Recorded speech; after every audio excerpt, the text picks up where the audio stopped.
করো সবাই। কোথায় যাচ্ছ সবাই বলো? দক্ষিণেশ্বর। দক্ষিণেশ্বর নেশ্বর যাত্রা যাত্রা যাত্রা যাত্রা। এই যে আমার সোনাদিদির জন্য। জয় কালী। আমার সোনাদিদির জন্য। জয় জয়। না আমরা তো আগে যাই। বাবু তুমি কোথায় যাচ্ছ? আমাদের স্কুল। হাই এভরিওয়ান, কেমন আছো সবাই? আবার একটা নতুন ব্লগে তোমাদের অনেক অনেক ওয়েলকাম। আশা করি সবাই খুব খুব ভালো আছো, আমরাও খুব ভালো আছি। আজ আমরা যাচ্ছি সবাই মিলে মায়ের দর্শনে। সত্যি বলতে অনেক দিন পরই দক্ষিণেশ্বর যাচ্ছি। আসলে এখন নানান কারণে আর সেরকম যেয়ে ওঠা হয় না। আগে খুবই যাওয়া হতো। অনেকটা পথ চলে এসেছি, আর কিছুক্ষণের মধ্যেই আমরা পৌঁছে যাব। চলো চলে এসেছি আমরা আমাদের গন্তব্যে। হ্যাঁ, আমরা দক্ষিণেশ্বর পৌঁছে গেছি। আমরা এখন যাচ্ছি স্কাই ওয়াকের নিচের দিক দিয়ে। আমরা যদি ট্রেনে করে আসতাম, ট্রেনে করে আসলে দক্ষিণেশ্বর স্টেশনে নেমে স্কাই ওয়াকের ভেতর দিয়ে ডিরেক্ট হেঁটে এখানে চলে আসতে পারতাম। তো আমরা যেহেতু গাড়ি নিয়ে এসেছি, তো এই সামনে মেন গেট দক্ষিণেশ্বরের, এই গেটের ভেতর দিয়ে আমরা ঢুকলাম। ঢুকে দেখো সামনেই বাঁদিকে যে গাড়িগুলো, আমাদের আগের গাড়িগুলো ঢুকছে লাইন দিয়ে। তো এটা হচ্ছে ফার্স্ট পার্কিং। তো আমরা এই ফার্স্ট পার্কিংয়ে গাড়িটা রাখবো না। সামনের দিক দিয়ে যে আবার একটা রাস্তা রয়েছে, সব গাড়িগুলো বেরোচ্ছে রাউন্ড হয়ে। তো আমরা যাব ওই রাউন্ড দিয়ে বেরিয়ে সেকেন্ড পার্কিংয়ে। সেকেন্ড পার্কিংটা একটু ভেতর দিকে, সেখানটা রাখলেই আমাদের গাড়িটা সুবিধা হবে। অ্যাকচুয়ালি এখানে গাড়িটা রাখলে আমাদের অনেক দূর হাঁটতে হবে, ওই জন্য ওখানে রাখা হবে। ফার্স্ট পার্কিং থেকে বেরিয়ে শ্রী শ্রী রামকৃষ্ণ পরমহংসদেবের ছবিটি দেখে চোখ দুটো অপূর্ব জুড়িয়ে গেল। দেখো কি সুন্দর দেখতে ছবিটি। ফার্স্ট পার্কিং থেকে বেরিয়ে আমরা এবার যাচ্ছি সেকেন্ড পার্কিংয়ের দিকে, একটু ভেতর দিকে সেকেন্ড পার্কিংটা। তো আমাদের এটা সুবিধাই হবে, আমাদের হাঁটতে কম হবে এখানে গাড়িটি রাখলে।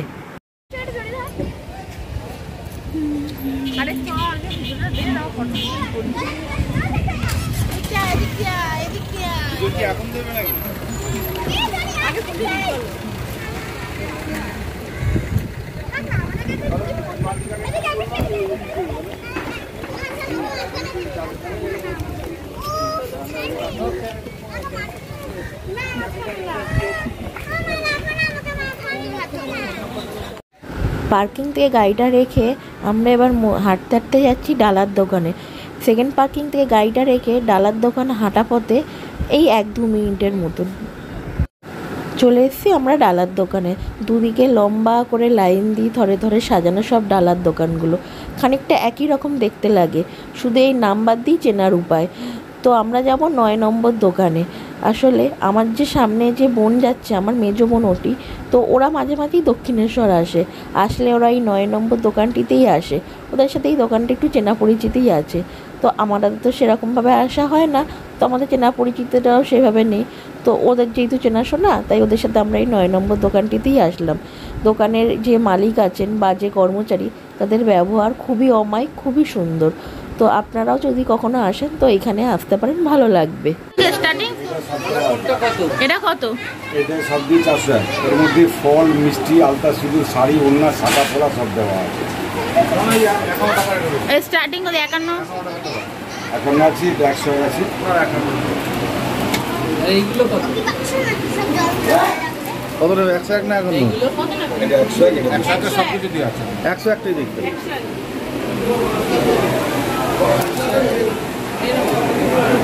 আচ্ছা, ফোন দিয়ে দেবো তো? ফোন দিয়ে দেবো তো? দিয়ে দাও একটা ব্যাগের মধ্যে সবার ফোন দেবো। আসুন আসুন দিদি ভাই, দিদি বলেছে দিদি এই যে এখানে বলেছে। আমরা যেই স্টল থেকে পুজোর ডালা কিনেছিলাম, সেখানেই আমাদের জুতো, ফোন সব জমা রেখেছিলাম। আসলে মন্দিরে ফোন, ক্যামেরা নিয়ে যাওয়া কোনো অ্যালাউ নেই। মন্দিরের ভেতর ঢুকে মায়ের ফটো তোলা কি ভিডিও তোলা কঠোরভাবে নিষিদ্ধ। ওই জন্য আমিও কোনো ভিডিও ক্লিপ নিতে পারলাম না। বাইরে থেকেই মায়ের মন্দিরটা তোমাদের দেখালাম। আর এখানে সকালে মন্দির খোলে 6:30 থেকে বেলা 12:30 অবধি। আবার দুপুরে খোলে দুপুর 3:30 থেকে সন্ধ্যে 7:30 অবধি। এখানে প্রত্যেক দিন ভোগের, মন্দিরের ভেতরেই ভোগের কুপন দেওয়া হয় সকাল 9টা থেকে। কথিত আছে লোকমাতা রানী রাসমণির স্বপ্নাদেশে পাওয়া মা ভবতারানীর মন্দিরটি এই হুগলি নদীর তীরে প্রতিষ্ঠা করেছিলেন। মা ভবতারানী নামে এখানে মা রোজ পূজিত হন।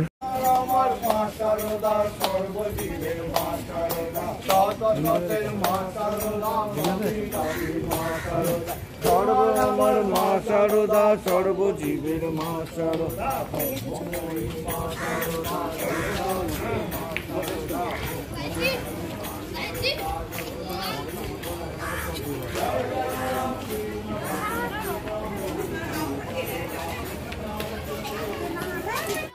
চলো এবার হাঁটতে হাঁটতে চলে এলাম গঙ্গার ঘাটের দিকে।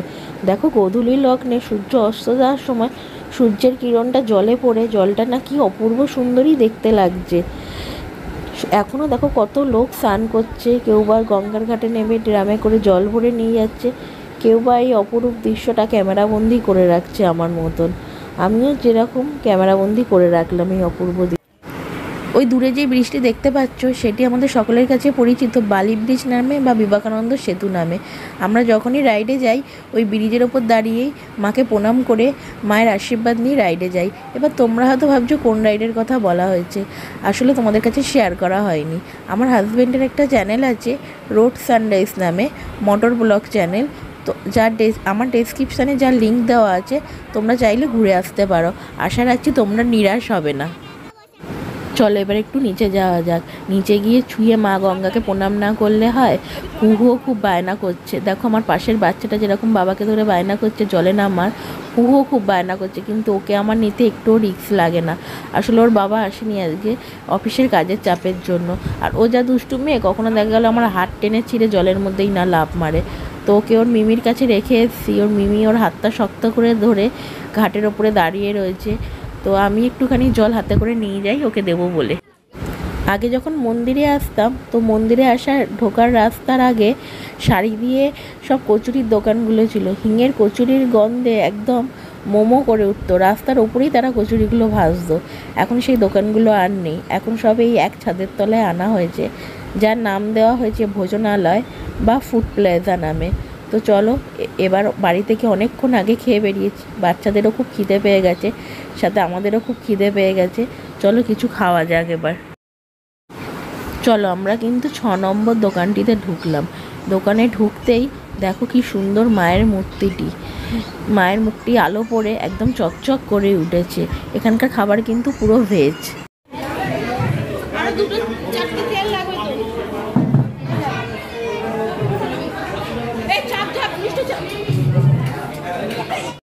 এটি হলো এই দোকানটির মেনু কার্ডটি। এখানে সাম্বার, দই বড়া, লস্যি, চা, রসগোল্লা, কচুরি, ইডলি, ধোসা সবই পাওয়া যায়। তো এখানকার লস্যিটি কিন্তু খুব দারুণ, আমার তো খেয়ে খুব ভালো লেগেছে। তোমরাও যদি কখনো আসো তো ট্রাই করতে পারো।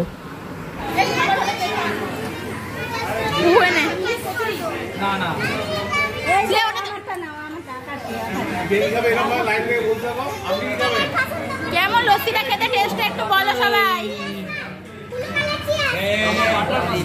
লস্যির টেস্টটা কেমন? প্রথমে আসতেই সবাইকে 1 গ্লাস করে লস্যি দিয়ে গেছিলো। তো লস্যিটা খেয়ে প্রাণটা জুড়িয়ে গেল আমার। তারপর লস্যি খাওয়ার পরই এখানে কিছু দই বড়া অর্ডার করা হয়েছিল, তো দই বড়াগুলো দিয়ে গেল। আর এখানে দেখো ওর ছেলেটিকে জন্য দুধ আর কর্নফ্লেক্স বাড়ি থেকে নিয়ে এসছে। আর ওকে আর খেতে চায়, দিদিরা সামনে বসে দই বড়া খাচ্ছে, ভাই কি আর দুধ কর্নফ্লেক্স খায়? ও দই বড়া অর্ডার করেছিল, আমি কিন্তু কচুরি খাবো, তো কচুরির জন্য ওয়েট করছিলাম। তো ফার্স্টে ওর দই বড়া দিয়ে গেল, এখন ও সবাইকে একটু একটু করে দই বড়া টেস্ট করাচ্ছে কেমন খেতে। প্রথমেই ওর দিদিকে খাই দিল, তারপর এবার ওর বরকে খাওয়াবে, তারপর আমাকে খাওয়াবে। না সত্যি এখানকার প্রত্যেকটা আইটেমই খুব সুন্দর, যেরকম দই বড়া সেরকম কচুরি, প্রত্যেকটাই খুব সুন্দর ছিল খেতে।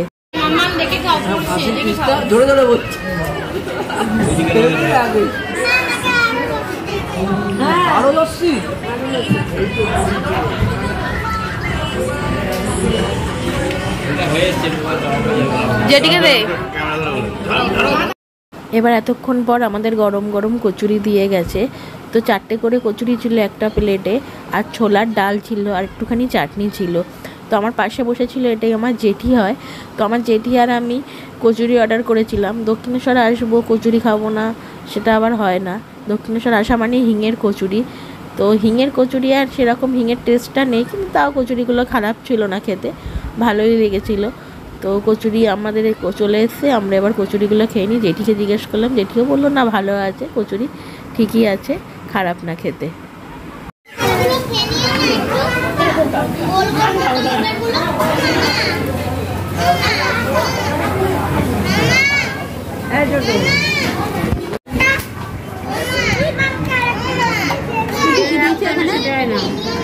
সাম্বার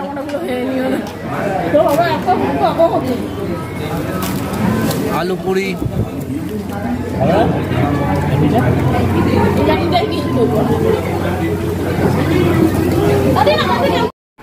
খাওয়া দাওয়া ছেড়ে আমরা চলে এলাম এই মার্কেটটার ভেতর। আগে যেরকম বাইরে সব সাজানো ছিল দোকানগুলো পরপর, এখন এই এক ছাদের তলায় বসে দোকানগুলো। তো এর ভেতর জানো তো অনেক দোকানই বন্ধ, মানে অনেক বলতে কি ম্যাক্সিমাম দোকানই বন্ধ, কয়েকটা দোকান জাস্ট খোলা আছে। তো খুব সুন্দর দেখো ঠাকুরের জিনিসপত্র, ঠাকুরের মোটামুটি সব জিনিসই এখানে পাওয়া যাচ্ছে। জলের ড্রামও রয়েছে, অনেকেই জলের ড্রাম কিনে এখান দিয়ে গঙ্গা জল নিয়ে যাচ্ছে। তো চলো ঘুরতে ঘুরতে যাওয়া যাক মার্কেটটা, দেখি সামনের দিকে যাওয়া যাক এগিয়ে।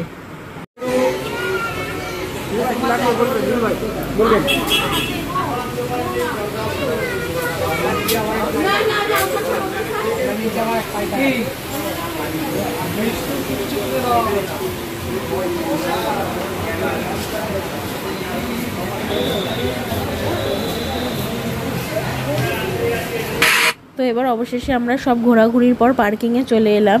এখানে গাড়িটি রেখে আমরা পুজো দিতে গেছিলাম। দেখো পুরো ঘেমে চান করে গেছি, বাইরে গরমটা খুবই বেশি। তো চলো গাড়িতে উঠে এবার সবাই মিলে বাড়ির উদ্দেশ্যে রওনা দেওয়া যাক। এটি হলো দক্ষিণেশ্বরের পেছন দিকের এক্সিট গেট। এখান দিয়ে গাড়ি নিয়ে বেরোতে হয়। বেরোনোর সময় টাকাটা দিয়ে যেতে হয়, কতক্ষণ রাখলেন সেই হিসাবে টাকাটা হিসাব করে বিলটা দিতে হয়। চলো মাকে প্রণাম করে আমরা বাড়ির উদ্দেশ্যে রওনা দিই। অনেক দিন পর একটা সুন্দর সময় কাটালাম। আসলে সবাই মিলে একসাথে থাকলে কখন যে হই হই করে সময় কেটে যায় তার খেয়াল থাকে না। ঘড়িতে বাজে এখন 8:45। আমাদের টাইম দেখাচ্ছে ফোনে, পৌঁছাতে আরও 1 ঘন্টা লাগবে। আসলে এখন অফিস টাইম, তো জ্যামও পাবো একটু। চলো যাওয়া যাক। ব্লগটা যেখানেই এন্ড করলাম, আর বেশি লেন্দি করলাম না। ভিডিওটা কেমন লাগলো সবাই কমেন্ট করে জানিও। ভিডিওটা যদি ভালো লাগে একটা লাইক করে দিও, চ্যানেলটা সাবস্ক্রাইব করে আমার পাশে থেকো। সবাই ভালো থেকো, সুস্থ থেকো। আবার দেখা হবে খুব তাড়াতাড়ি নতুন কোনো একটা ব্লগে। টাটা।